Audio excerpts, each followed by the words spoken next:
Mas vocês vão ver que o dia de hoje vai valer a pena. Quem vai trabalhar com a gente o dia inteiro é a professora Ana Primavesi.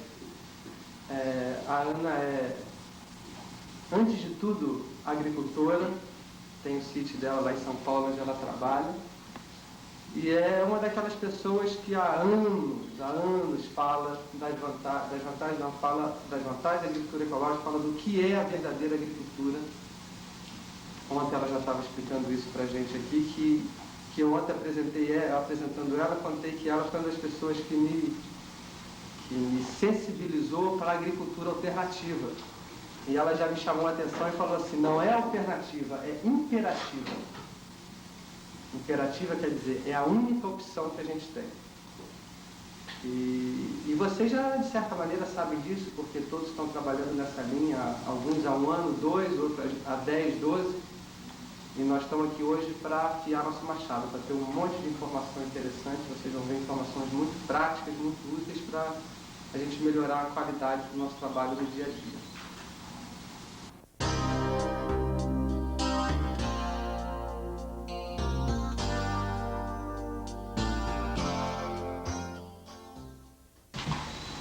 E por que eu me convenci que a agricultura orgânica e ecológica única possível? Eu fui uma vez na África, lá embaixo do deserto de Saara. E lá o deserto avança cada ano 50 a 70 quilômetros. Então eles podem contar nos 5 dedos de uma mão quando o país dele vai ser engolido pelo deserto. Então acaba tudo. Aí eu entrei no Ministério do Interior e procurei a pessoa que está tratando da agricultura ecológica. E quando eu falei ecológico, todos os funcionários levantaram e gritaram à voz. Então perguntei, mas por que isso? Eles disseram, olha, vocês lá no Brasil, na Europa, na América, vocês podem brincar ainda de democracia e fazer de qualquer jeito a sua agricultura.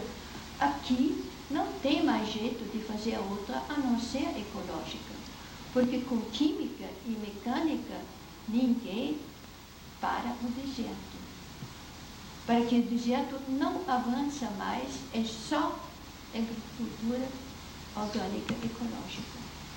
Então vocês vão me perguntar, mas orgânico e ecológico não é a mesma coisa? Não. Pode ser uma coisa 100% orgânico e não precisa ser ecológico. E precisa também, porque senão não funciona. Então, eu acho que todo mundo tem de pensar no inteiro e não uma coisa só. Que não usar um químico não é orgânico. Porque a base de toda a nossa agricultura orgânica de não deixar aparecer os sintomas, todos estes sintomas que nos preocupam, como erosão, como enchentes, como esses ventos que levam tudo, esses tufão. Este aqui são sintomas de uma agricultura muito mal feita. Tudo começa com a terra. E a planta que cresce lá fora, que a gente enxerga, é justamente a imagem disso que a raiz passa na terra dentro. Então a primeira coisa que a gente vai fazendo, olhando a raiz. E isso explica muita coisa. Por exemplo, eu fui um dia no agricultor orgânico e dizia, olha, a agricultura orgânica, os produtos sempre são menor e menos bonitos e mais duros do que o produto de químico, mas não tem veneno. Disse, não senhor, não pode. Porque o agricultor orgânico tem que ter um produto melhor que outro. Então fui lá num agricultor orgânico que plantava verdura, tinha um agricultor bastante grande, mas estava cada ano pior o produto dele, morreu muita muda. Eu disse que não sei mais o que fazer. Aí disse, olha, deixa ver. Vamos ver lá. E era tudo 100%, ele colocava 40 toneladas de composto bem feito na sua terra e tratava só quando tinha uma praga com algum inimigo natural. E era tudo orgânico. Mas não dava certo. Então eu peguei um pouco de terra, a primeira coisa que eu faço quando chego no campo, pego um punhado de terra e vou cheirando. Depois olha uma raiz, é a segunda coisa que a gente faz.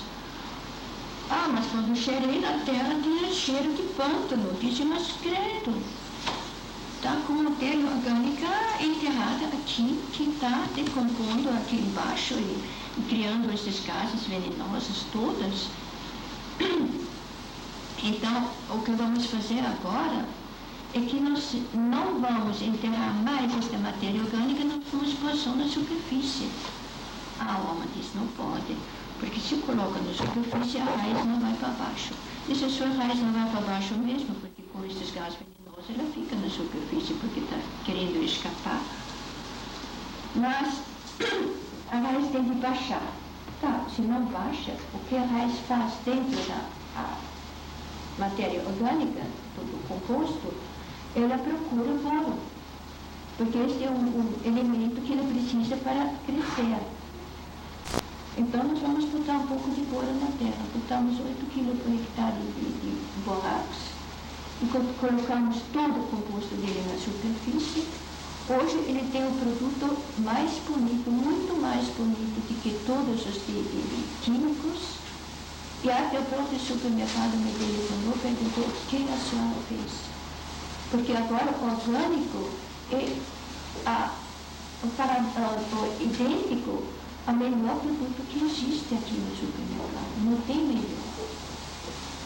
Então vocês veem que o orgânico não é que tem que ser pior, mas a gente tem de ver o que está sendo errado.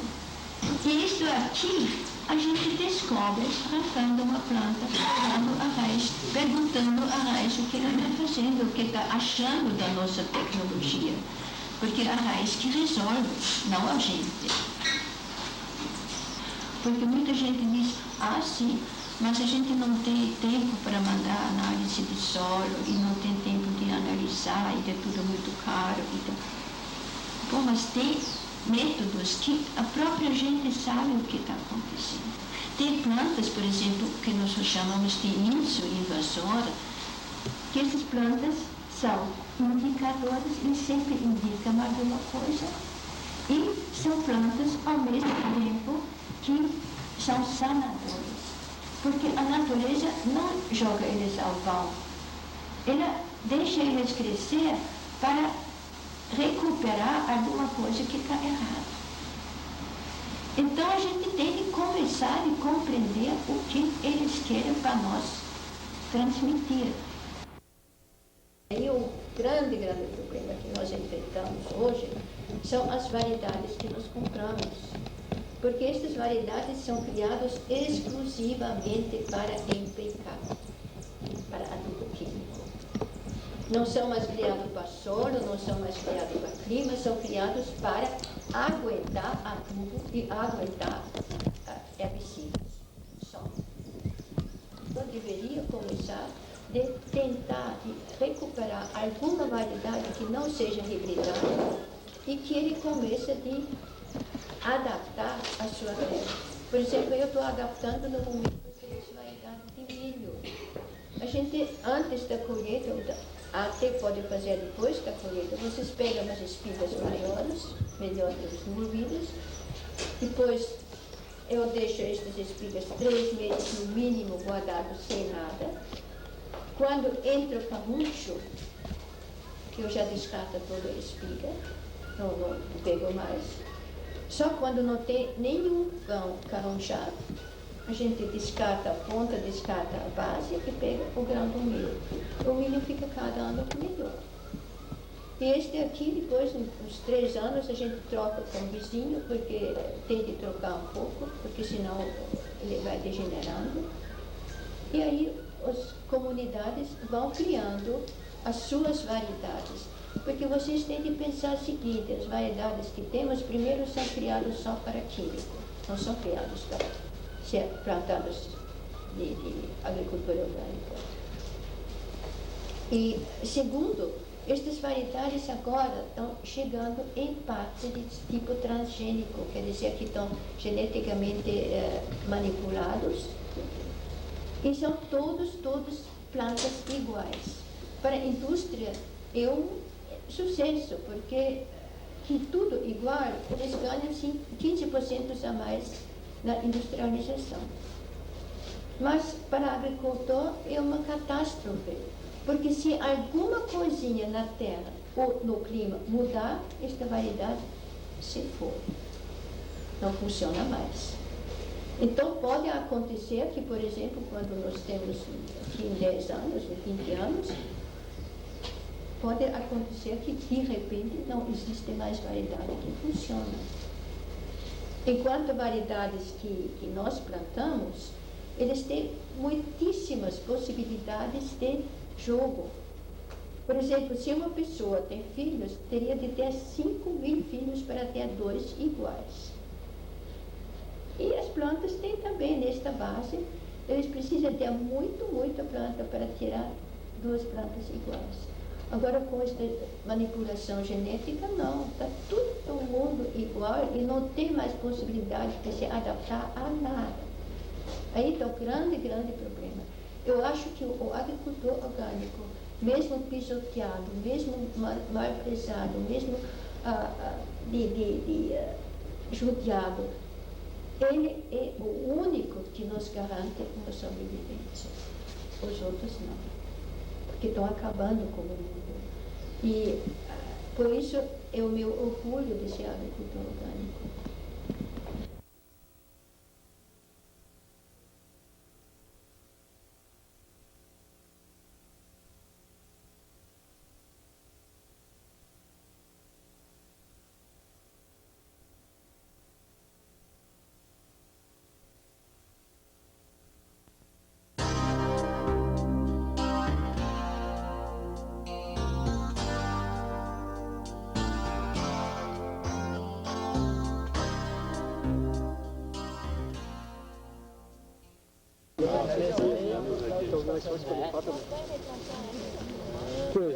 Não queimadas. Mas elas têm até uma sanidade razoável, né? Não, essa nabiça que a gente vê que tem bastante, aqui tem nabuvageiro, mas tem também dessa nabiça, essa... Pois é, mas O que quer dizer isso também, que aparece bastante por aqui? Justamente se aparece bastante porque falta boro e manganês. Então, pela própria planta, vocês sempre descobrem muita coisa já. Nem precisa perguntar outras. E aí fazer uma adubação na terra com boro e manganês. Aí a gente faz o que ela está fazendo e ela diminui. Porque o que ela está fazendo, ela justamente imobiliza, não? Não conseguiu pulverizar. A semente já estava na terra. Não sei de onde vem. Aparecem as coisas mais incríveis de repente quando a terra está propícia. E de outra maneira, vocês muitas vezes acham uma plantinha que deste tamanho já dá flor, que normalmente fica deste tamanho, porque as condições, ela nasceu ainda, mas as condições para a vida não existiam mais. A semente fica ali então na terra, quando necessita ela nasce. Está mais amarelo de fora. Antônio, mas... Tem algum bichinho que come na raiz. Na raiz. Se a folha... Está mais amarelo no meio. No meio. No meio. Porque normalmente ele amarelece na borda. Uma ponta só. Mas se está aqui no meio, é algum bicho. Tem algum bicho que arrancando daria para ver ou não? Arrancando daria para ver ou não? É um bichinho invisível. Ele pode ser nematóide, pode ser um cascudinho. Uma cal na terra resolve daí? Olha que é bicho que está comendo. Não, aqui não se mexe nada, o bicho não aparece assim. E aqui está para fora. Se é para fora, assim nas bordas, normalmente é potássio. Eu conheci um rapaz que era só um operário volante de agricultura, não era nada estudado nem nada, mas ele conhecia perfeitamente a cultura anterior pelas plantas que cresciam no campo. Ele podia dizer, aqui foi plantado esta cultura, e até brigava com o agrônomo que andava lá. Então, pelo mato ele sabia, por quê? Porque cada cultura tem duas coisas. Primeiro, ele tira nutrientes, extrai nutrientes do solo e vai empobrecendo o solo em um ou outro elemento. E segundo, ele excreta com as raízes substâncias que não podem ser utilizadas por qualquer outra planta, porque as plantas entre si, eles não têm toda a amizade. Eles vivem numa guerra permanente. Então, eles produzem substâncias pela raiz que excretam para a terra e que muita planta não consegue utilizar. Então, ele não aparece. E outros que aparecem para, por exemplo, é a fácil, eu não sei tomar, mas eu sei, por exemplo, em soja, se vocês plantam soja, aparece a leteirinha, não? A leteira. E a leteira aparece porque a soja acabou com o molibdênio, que é o nutriente. E a leteira está muito rico nisso. Então, ele enriquece o solo com isso que a soja retirou. Ou você tem tanchagem, por exemplo, na horta, aqui está tudo cheio de tanchagem. E a tanchagem é uma planta que cresce em terra muito pobre, em calcário, em cálcio, porque ela tem a capacidade de tirar muito cálcio da terra. Nós fizemos uma vez uma análise da seiva da planta. A aveia estava com 50 microgramas por mililitro de seiva e a tanchagem com 1.500 de cálcio, de calcário. Então vocês veem, ele traz o calcário para a terra que está muito pobre em calcário. Então, por isso, indica alguma coisa. Ou, por exemplo, se tem bastante alumínio na terra, aparece a samambaia. Na mesma terra, uma planta tinha 30 vezes mais cálcio do que a outra. Na mesma terra. Na mesma terra. Então, por isso também é muito difícil de dizer, eu planto soja, eu planto tomate. Tem que saber a variedade. Cada variedade retira de outra maneira. Não? Ou, por exemplo, você tem língua de vaca. Se tem língua de vaca, eu sei que tem muito nitrogênio e muito pouco cobre. É um desequilíbrio. Se tem muito pouco cobre, eu corro para risco que vai ter depois pulgão ou qualquer coisa nas plantas. Bom, então, vocês têm que pensar o seguinte. Se todos esses fungos, bactérias, vírus, insetos, eles não foram criados, Deus não criou nenhum destas coisas para nos prejudicar. Ele fez que a planta está captando a energia do sol e formando a matéria orgânica que nós comemos, os alimentos. Mas se não tivesse uma decomposição, se não tivesse ninguém que tirasse isso, o mundo já faz milhões de anos não teria mais vida, porque teria uma camada enorme de plantas, de animais, de gente, de tudo morto lá em cima da terra. Então isso aqui não dá certo. Então, para que a vida continue, tem de ter decomposição. essa decomposição é bastante discreta que a natureza faz. Ele pega esses bichinhos que são invisíveis, ou são insetos pequenininhos, e que vão decompondo o que não presta.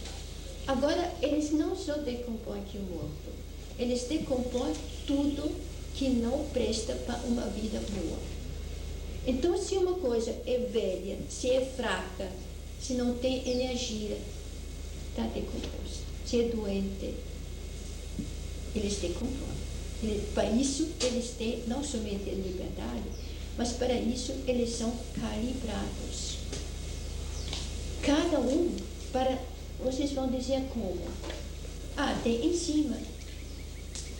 Esta enzima, eles excretam porque a maior parte, por exemplo, um fungo, não tem como comer, não tem boca, nem bactéria, não tem boca. Então, eles excretam alguma enzima.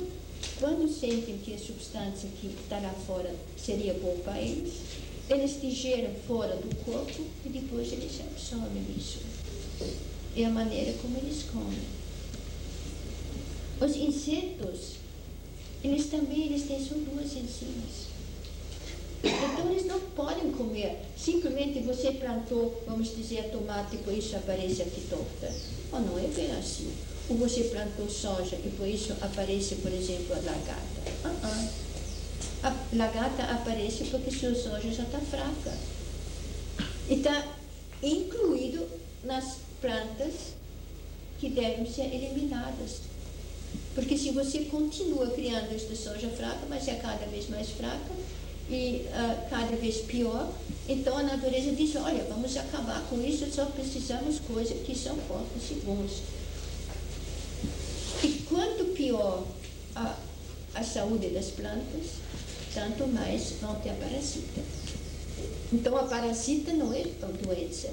Se vocês, por exemplo, eu mostrei ontem umas fotografias, se vocês, por exemplo, têm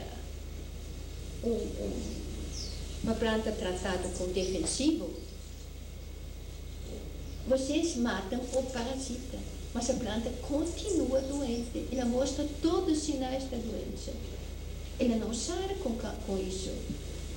Ela fica doente do mesmo jeito, só que o parasita não está mais aqui. Ela está limpinha, ela cresce, ela dá colheita. E a colheita? A colheita está sem sabor, sem nada, sem valor nutritivo. A gente come esta porcaria de colheita que não presta nada. E depois não tem leitos hospitalares suficientes para acolher todo mundo que está doente. É a culpa da agricultura. Então, a nossa responsabilidade é imensa. Porque tudo que vai ser o mundo de amanhã depende de nós.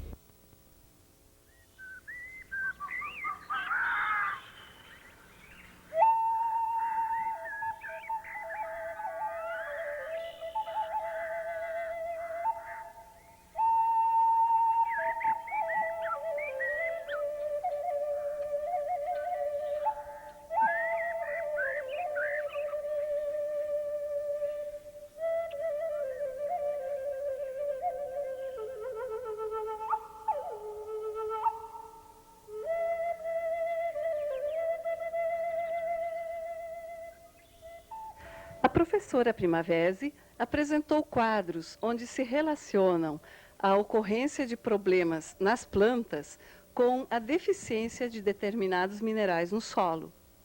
A carência de cálcio costuma provocar o aparecimento de cochonilha na parreira, podridão apical no tomate, vira-cabeça no tomateiro, podridão no morango, mosca branca no feijoeiro e vírus dourado também no feijoeiro. A deficiência de boro pode causar míldio na cevada, no girassol e na couve-flor, ferrugem no trigo e lagarta do cartucho no milho. A deficiência de boro geralmente causa ainda podridão seca da espiga no milho, sarna na batata, o ídio na melancia e também sarna na batata doce. Já a deficiência de cobre está relacionada com os seguintes problemas nas plantas: brusone no arroz, ferrugem no trigo e no cafeeiro. A deficiência de magnésio causa infecções bacterianas no tomateiro e besouro serrador na acácia e outras culturas. A deficiência de manganês provoca o aparecimento de infecções bacterianas na aveia e ferrugem no trigo. A carência de molibdênio mais fósforo costuma causar a lagarta rosada no algodoeiro. A deficiência de molibdênio causa baixa resistência na alfafa.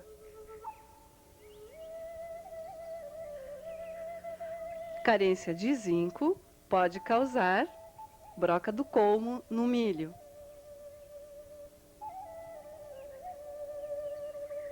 Carência de cálcio, mais potássio, mais bório, mais magnésio, pode causar pulgões em diversas culturas.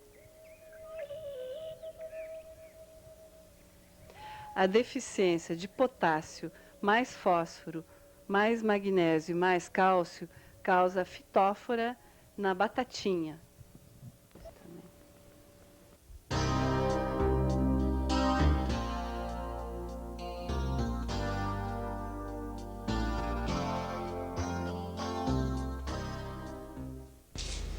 Agora vão perguntar, mas como a planta fica com saúde?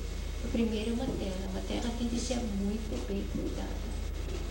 A terra tem de ser grumosa, tem de cair igual a quereira, não pode ser atorrante. Muita gente diz, não se preocupa, aqui o torrão, eu passo uma destorroadeira, tenho uma máquina muito boa que destorroa, depois passa 2, 3 vezes a grade, a terra fica bem rodada. Fica bem rodada, mas ela fica pulverizada. Ela não fica agregada, ela não vai fazer grãos. É pó. Então, não entrava, tem erosão, tem tudo. E máximo 6 semanas, quando chove, ela está tão ruim como era e até pior. Então, esta não é uma terra que produz bem, nunca. Então, por isso, por exemplo, muito agricultor orgânico trabalha só abaixo de lona, na Califórnia, lá na América, mas tudo abaixo de lona. E abaixo da lona tem as tripas de irrigação de gotejamento e a lona por cima, porque a terra está tudo em torrão, assim. Então, vai a irrigação, vai ao adubo, vai tudo aqui via água. E eles produzem deste jeito. Mas isso não é agricultura orgânica para mim. Orgânica, vocês têm de cuidar da terra, que a terra fica produtiva. A terra está produtiva se a raiz se sente bem. E se nós temos, por exemplo,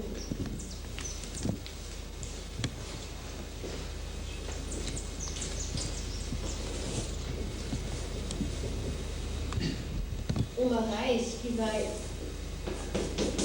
assim para baixo, ele vai explorar, vamos dizer, 40 litros de terra. Agora, se vocês plantam, e aqui já tem uma camada dura, vocês têm aqui uma raiz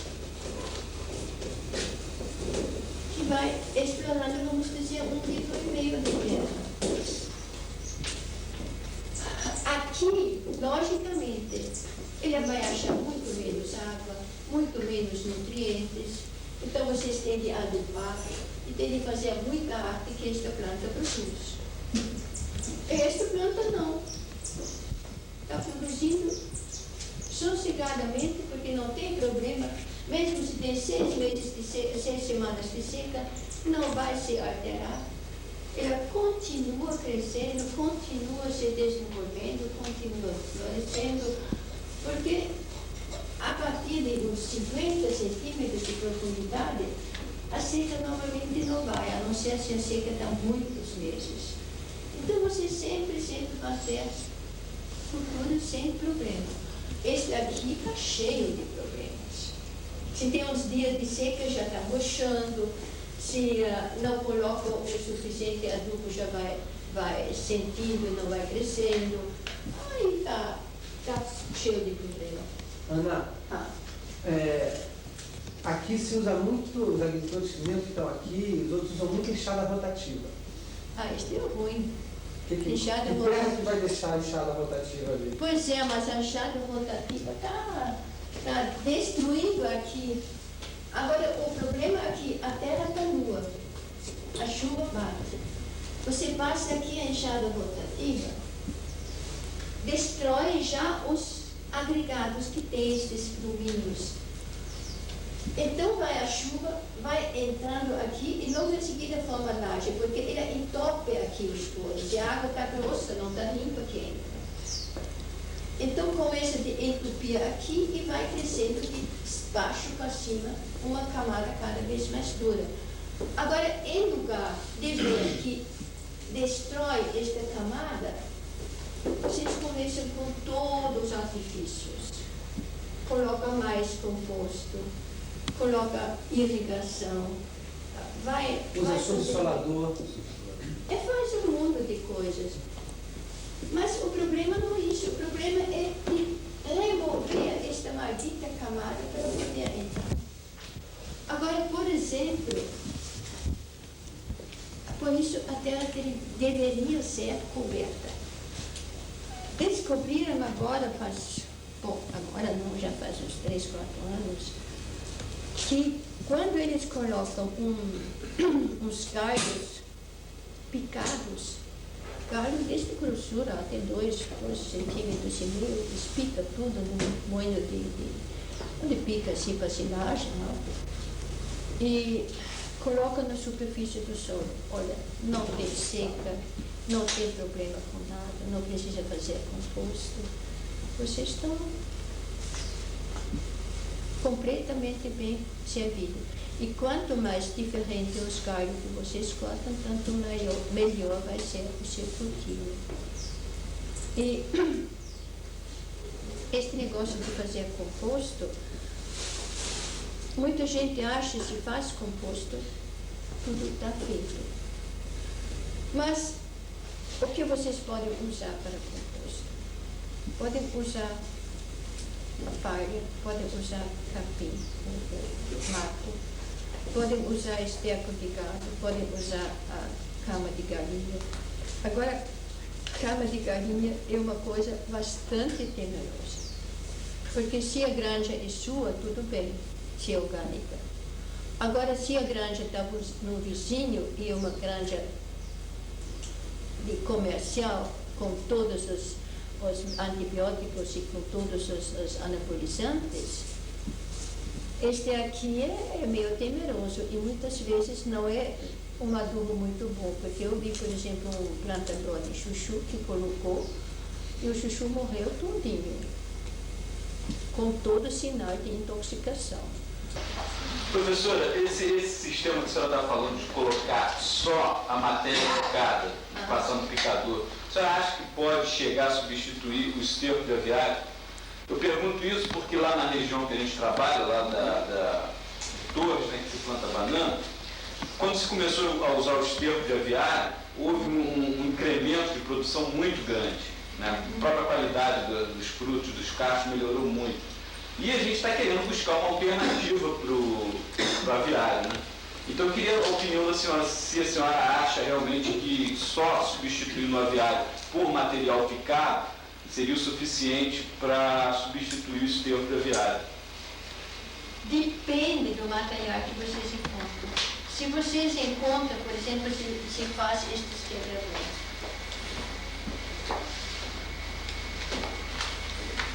De vez em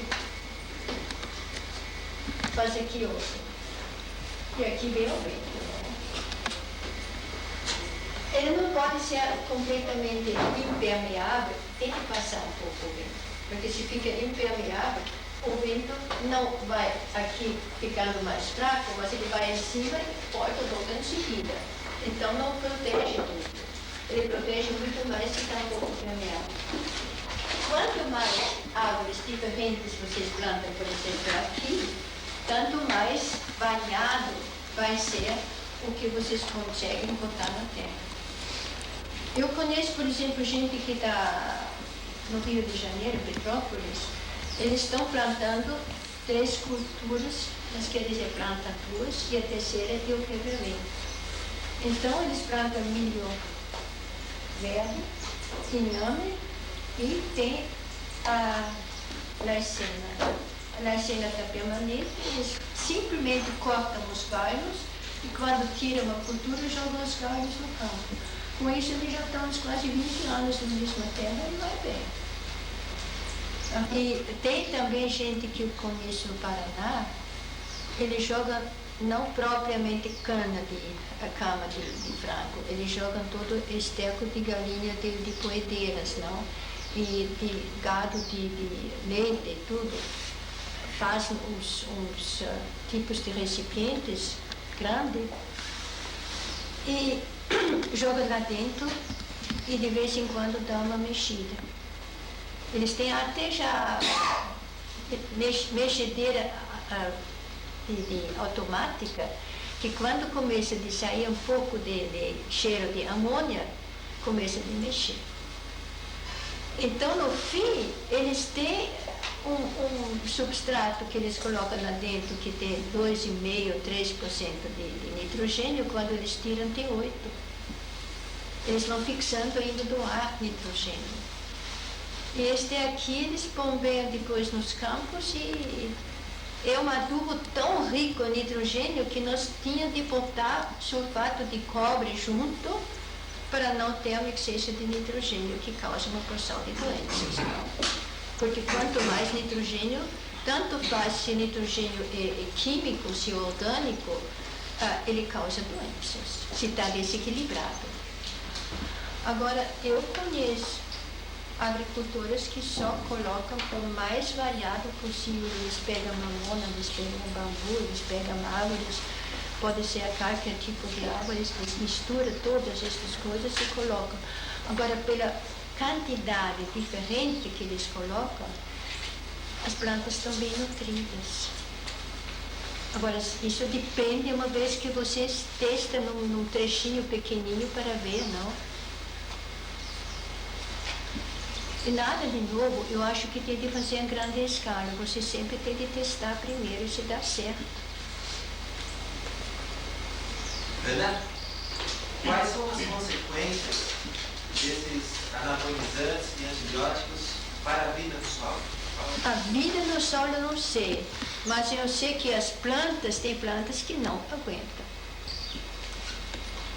Agora, o grande problema dos anabolizantes, que, por exemplo, na minha região, todo mundo está dando agora cama de galinha para boi de engorda, mas se eles não vendem o boi 3 meses mais tarde, o boi morre asfixiado. Ele não aguenta. Frango também, O frango também morre. o filho vira até uma determinada idade, né? Que passou daí já começa a dar problema. Começa a morrer com asfixia. É porque o coração fica deste tamaninho e o frango está deste tamanho. Olha, eu não sei. Se eu penso no consumidor, me arrepio. Ana, voltando um pouco, o uso da agrotativa em áreas de horta é bastante comum. O plantio de adubação verde, uma adubação verde de uma planta com raiz pivotante, né, entre uma rotativa, uma passada rotativa e a outra. No que vai ajudar isso? Até onde que ajuda? O problema da rotativa é o seguinte: primeiro, se a terra está um pouco mais úmida demais, a sola de trabalho está muito grossa, às vezes 1 centímetro. E se eu faço, por exemplo, uma grade, a sola de trabalho é mais ou menos 2 milímetros. Então é já uma coisa. E o segundo, ela despedaça todos os grumos. Agora, o grumo despedaçado é um perigo se a superfície do solo está desprotegida, tá? Agora, se você protege esta superfície do solo por uma camada de, vamos dizer, humus, ou por uma camada de galhas, ou de palha, ou de qualquer coisa, vocês evitam que agora a terra vai ser estragada, tá? Então, pode usar, mas tem depois de proteger a superfície, de qualquer maneira. Não pode simplesmente deixar esta superfície tratada com a rotativa e ainda irrigar direto. Aí vocês vão ter muito problema. Agora tem uma coisa, vocês acham que, por exemplo, a matéria orgânica, o composto, o esterco que vocês têm, é adubo único em forma orgânica? Não é. Olha, por favor, tira-me isso da cabeça, porque é muito mais. Então, vocês não podem usar o adubo orgânico igual ao químico. O adubo orgânico tem como principal de melhorar a superfície do solo. Vocês têm que criar poros onde entra estável, que não desmancha, e que deixa entrar água, e que deixa entrar ar. Tá? E se vocês, por exemplo, plantam com adubação verde, se vocês ficam nesta adubação verde bem na camada superficial, no máximo 5 centímetros por baixo, assim misturado, podem plantar no mesmo dia, não tem problema. Agora, se vocês pegam isso e vão enterrando lá embaixo, vocês vão ter muita dificuldade. Não? Lá vão ter problemas, e muitos.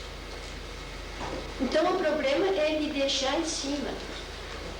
Lá vocês têm os hormônios, lá você tem o nitrogênio, vocês têm de fixação de nitrogênio do ar. Então, vocês tentam uma vez. Vocês vão ver que vocês procuram sempre uma fonte de nitrogênio.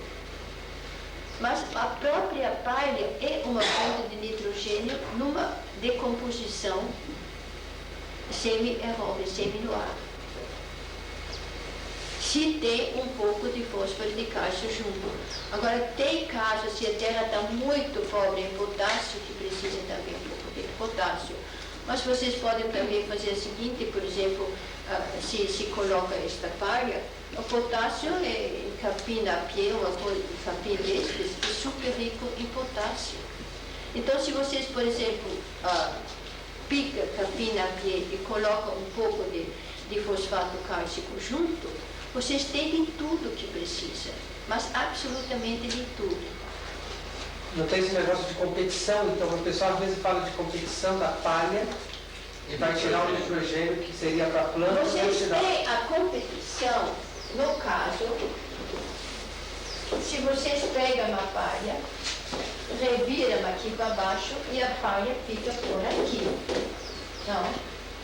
Então, se a palha está aqui em 30 centímetros, a competição violenta. Agora, se vocês pegam a palha e misturam aqui, não tem competição nenhuma. E isso ocorre também se vocês colocam o seu esterco aqui embaixo, o efeito positivo vai ser pouco. Porque vocês vão produzir uma porção de gases venenosos que prejudicam as plantas. Se vocês colocam sua matéria orgânica aqui em cima, perdem talvez um pouco do nitrogênio da matéria orgânica, mas tem fixação e compensação.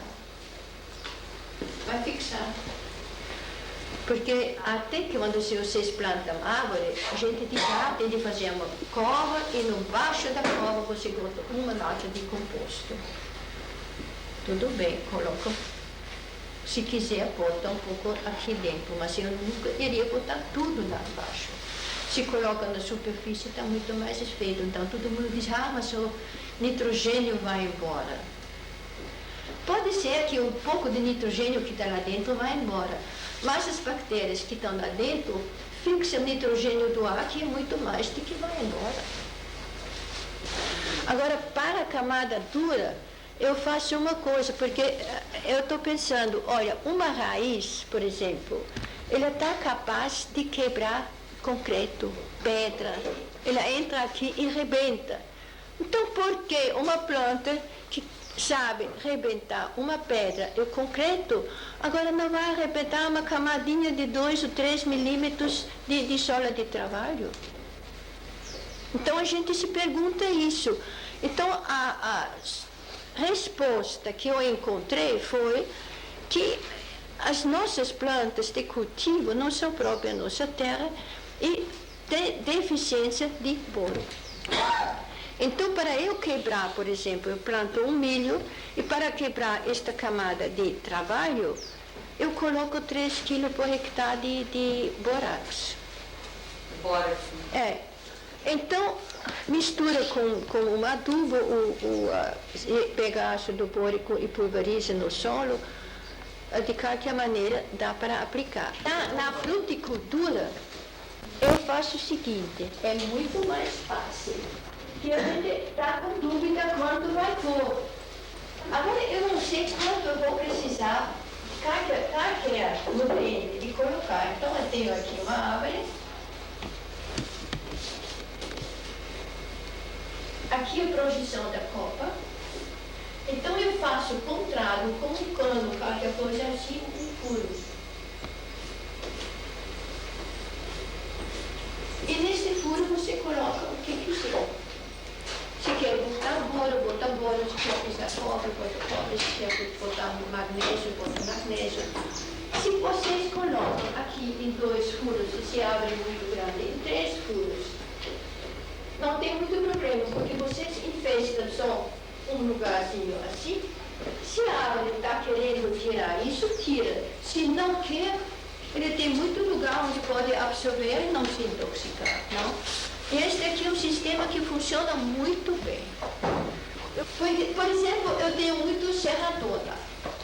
E o serrador aparece e de repente corta os galhos até de 4 centímetros de grossura da manga, da maçã, está cortando de tudo, da uva japonesa, do caju, e tudo ele corta.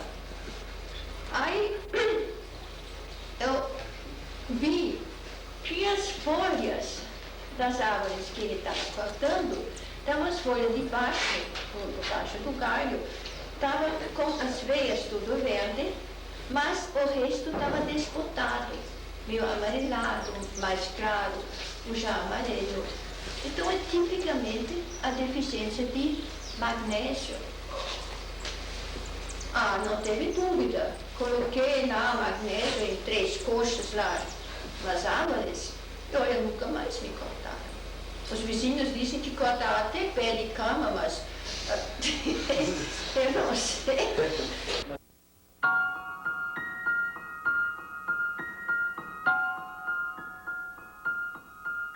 Lembre-se sempre que a rotação de cultivos é uma das práticas fundamentais de bom manejo do solo. A rotação de culturas visa principalmente os seguintes benefícios: recuperar a estrutura do solo, diversificar a microvida, mobilizar nutrientes, manter e aumentar a produção dos cultivos e combater a invasão de espécies espontâneas.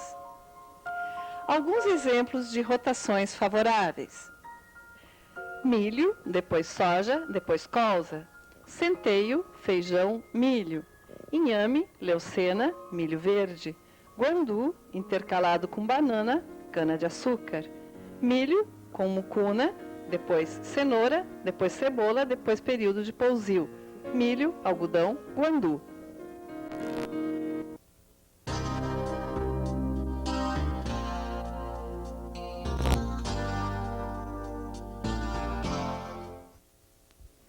Duas receitas aqui.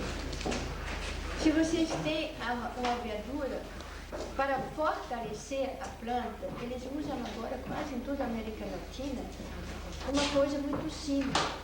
eles pegam o mato da época, por isso, capim, folhas, qualquer mato que cresce lá na horta, no campo, e junta, mistura tudo, e depois tem de pesar, porque para cada quilo deste mato vai dar 20 litros de líquido para pulverizar.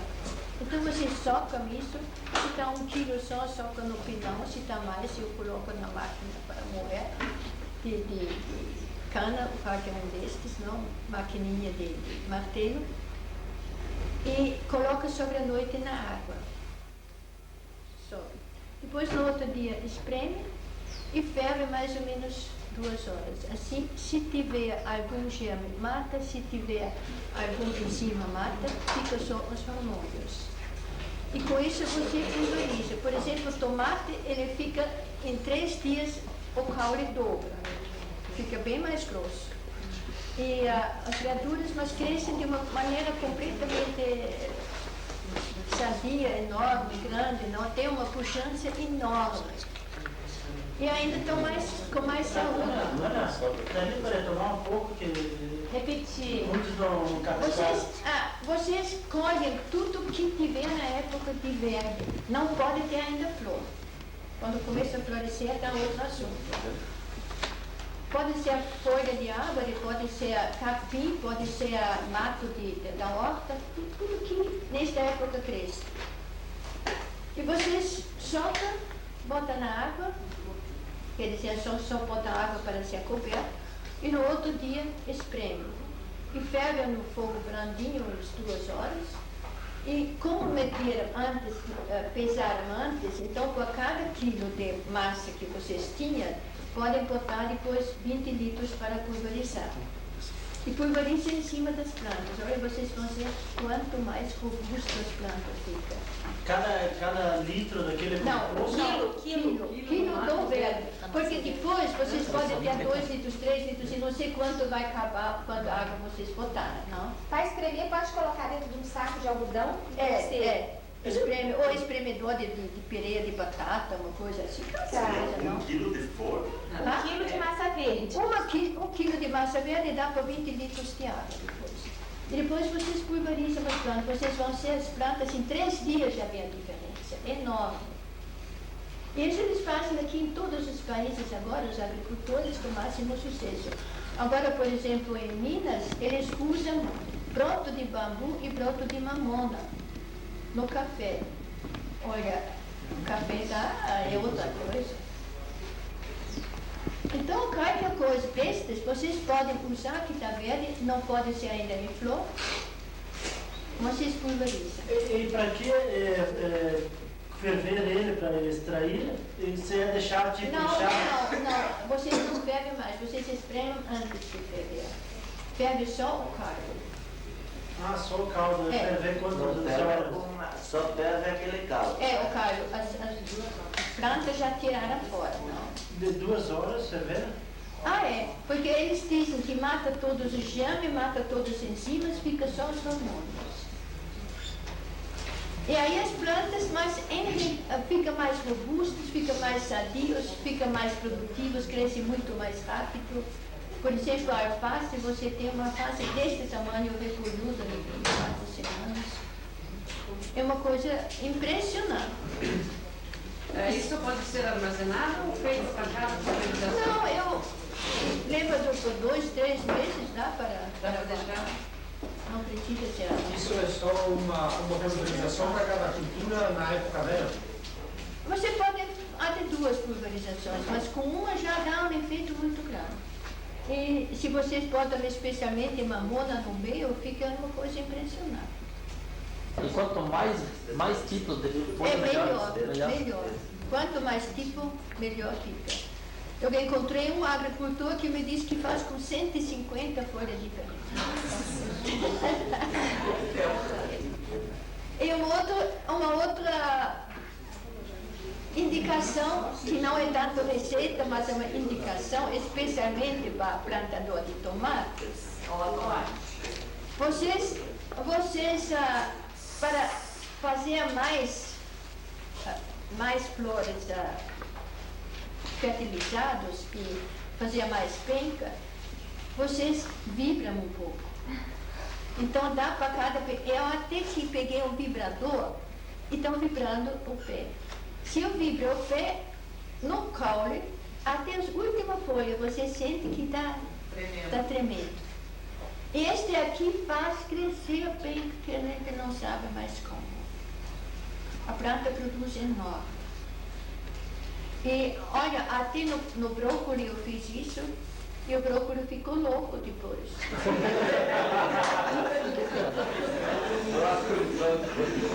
Tudo que era no galho fez as caixinhas de flor. Ele fez um grande no meio e por toda a cesta de folha brotaram outros.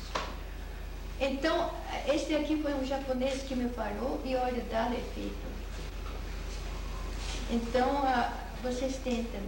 A gente vai vibrando. Que tamanho do pé do tomate, por exemplo? Você está já começando, não? Com a primeira caixinha de flores. Se não tem flores... O vento serviria como o vento? O vento serve também. Eles têm de pegar vento, não? Se bota na estufa, eu sempre abro para pegar vento também. Mas a vibração é uma coisa impressionante, como ele anima a planta. Que tipo de vibrador para usar? Esse que se usa para gente. Para fazer massagem. Para fazer massagem tem um redondinho assim, se a gente aperta no meio, ele vibra para fora. Este aqui eu uso para tomates. Mas cada vez vai um pouco, vibra ele, olha, ele começa a fazer penca de florzinhos para toda parte, e toda penca desenvolve, só que você tem de cuidar depois do nitrogênio, não? Tem de botar esterco ou qualquer coisa para a planta não ficar o chorume, não sei. Ana, é chacoalhar o pé ou tem maquinário de propulsão que simplesmente por ondas? Não, mas simplesmente chacoalhar o pé também é suficiente. Se você pega e faz assim com o pé, ele melhora. Mas durante quanto tempo, quantos minutos? Nada. Uns 30 segundos. 30 segundos?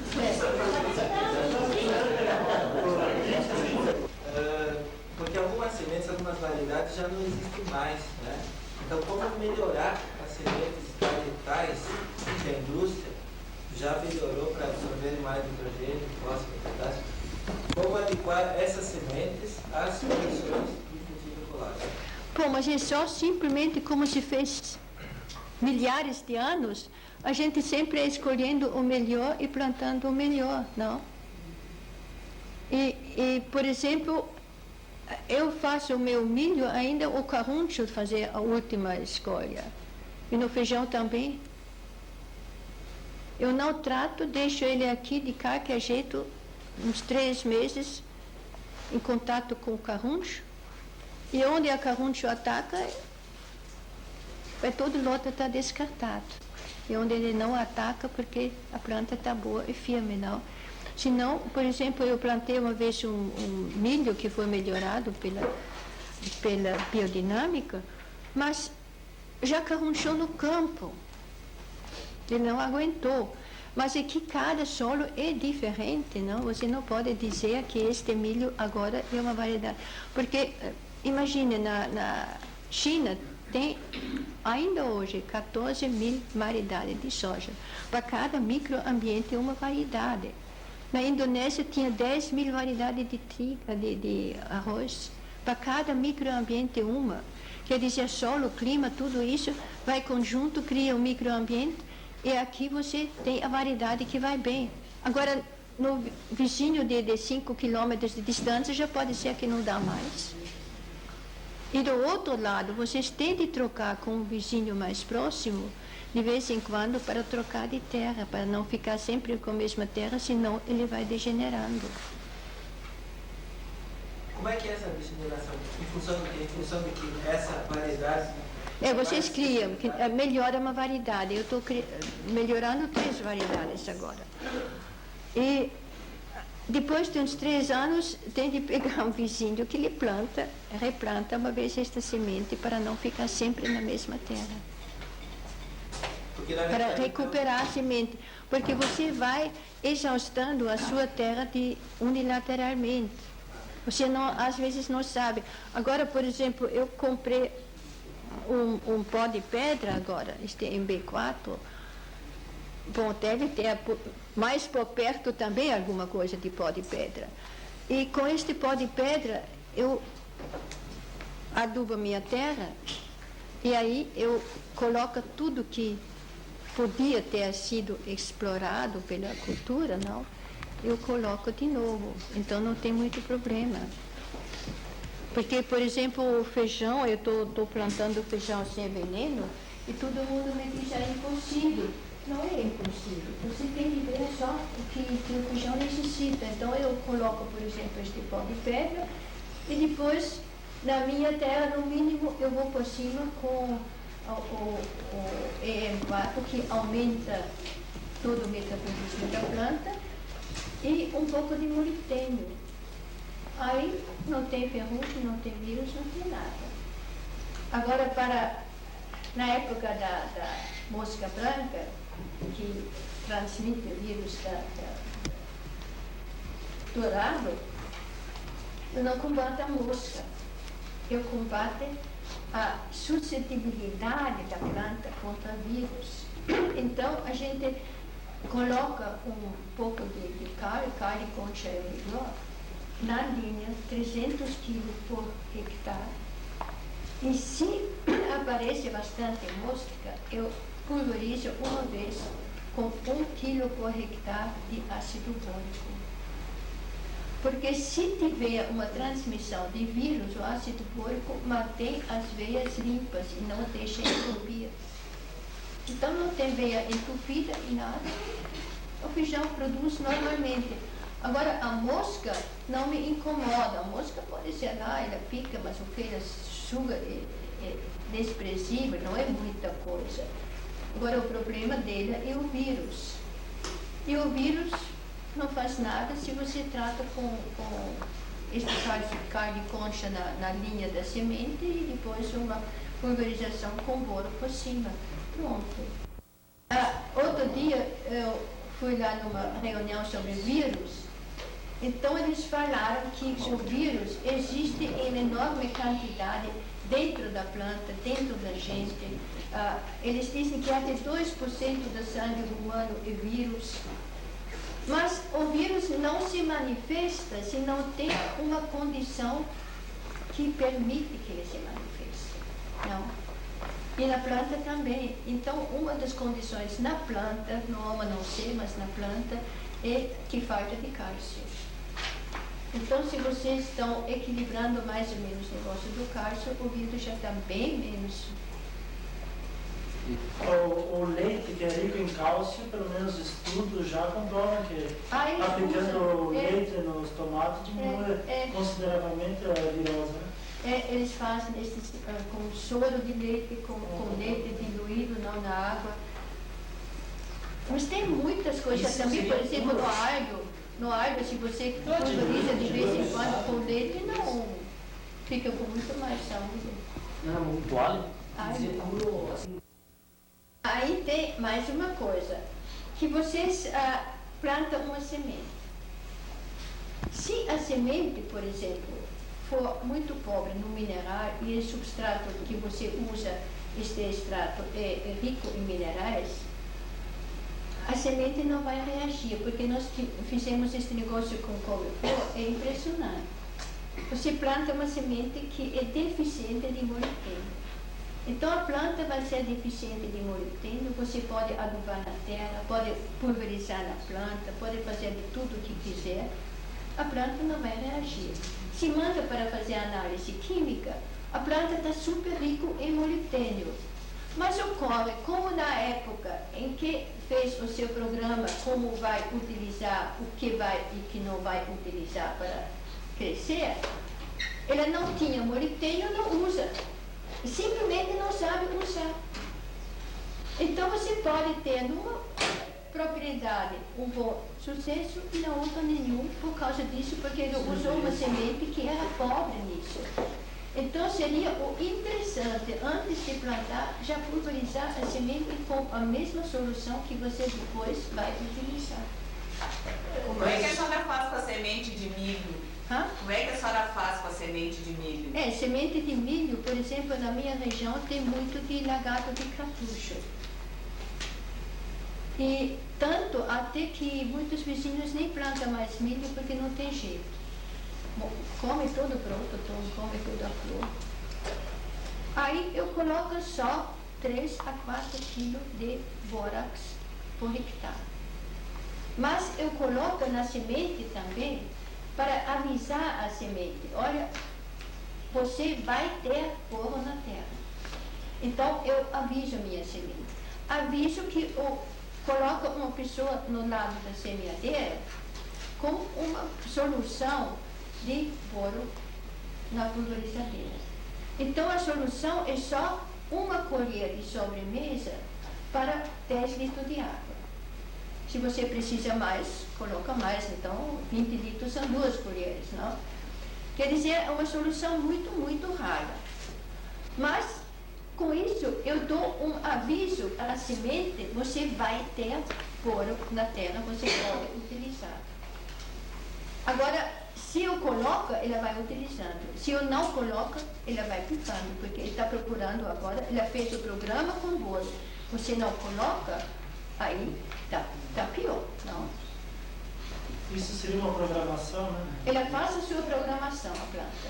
E caso você não dá esse aviso, ela absorve, depois aplicando, você dá o aviso, ela absorve menos? Não, ela absorve, mas ela não sabe utilizar. Não sabe utilizar. Não sabe utilizar. E aí está o problema do micronutriente. Tem uma pesquisa acho que é de São Paulo, sobre o uso da folha da bougainvilha como chá para combater a trips, né, que transmite a virose na sementeira. Até nós testamos aqui, né, fazer um chá e aplicar na sementeira, com bons resultados.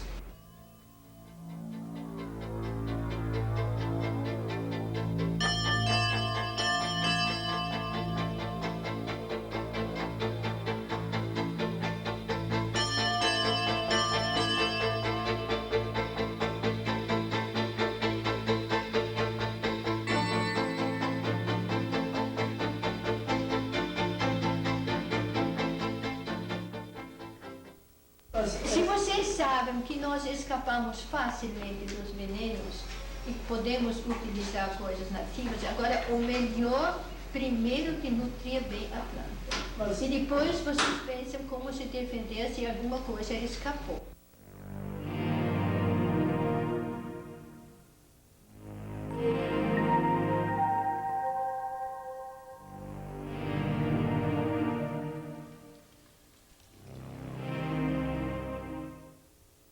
Antigamente, nós tínhamos uma agricultura muito próspera.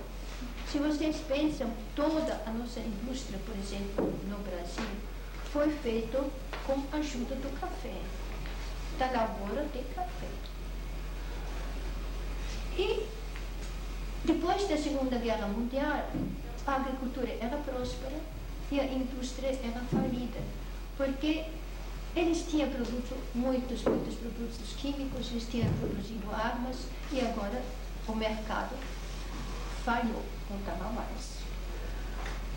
E durante 5 anos os americanos lutaram para equilibrar a indústria, como não conseguiram, tinha a boa ideia de abrir o mercado agrícola para a indústria.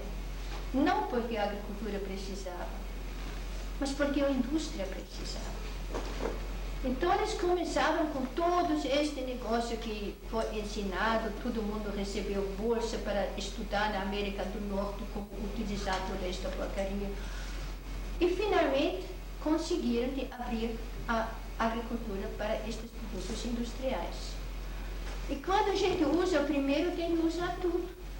Isso é o efeito dominó. E hoje a pessoa está achando que a agricultura orgânica só tem que produzir produtos que não prestam e que são ruins, mas que são orgânicos, porque nós esquecemos como era a agricultura. Aí está. E nós estamos pouco a pouco relembrando e também, não só relembrando, mas nós estamos também desenvolvendo de uma maneira diferente Porque hoje todo mundo está pesquisando de alguma maneira.